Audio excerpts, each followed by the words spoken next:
Ako po ulit si Daisy Gold Garcia. So, paano ko hinanda ang sarili ko sa news, whether it's good or bad about cancer, paano ko ito tatanggapin? So, nag-usap kami ng manugang ko, kinausap ng manugang ko.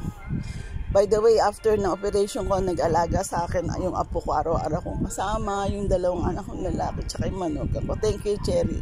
Nalagaan mo ko ng gusto. Napakagaling mag-alaga ng manugang ko. And after na post-operation, you need to be strong again. Alagaan mo yung katawan mo. So I ate healthy food. I ate lots of vegetable, fruits, and syempre super vitamins and sunlight. Everyday ganun ang ginawa ko. Exercising na, simple exercises lang na that will not affect my operation. And walking, going to sunshine, and staying happy.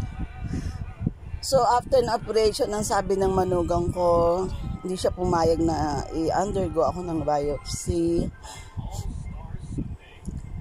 Sa labas ng katawan ko, gawin ng biopsy dun sa tinanggal sa akin. So the biopsy was done on the tumor that was removed from me. At eto na. So I have to wait for 2 weeks at nalaman ko na ang resulta ng biopsy ko. I have cancer. Endometrial carcinoma. Sabi nila, stage 1B. That was the diagnosis. Hindi. Kasi hinintay ko yung result ng biopsy, ang tagal. Pero prayers ako, lots of prayers. At yung manugang ko na kumuha ng result. At sabi niya, that was the most fearful days of my life. Nang sinabi ng manugang ko na, Ma, positive ma, may cancer ka. And I cried a lot.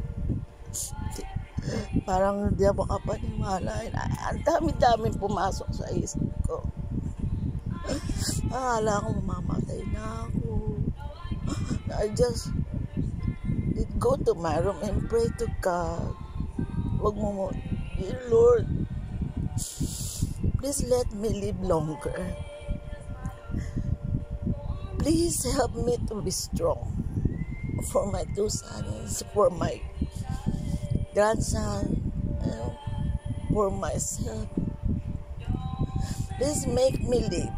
And I have lots of missions in my life.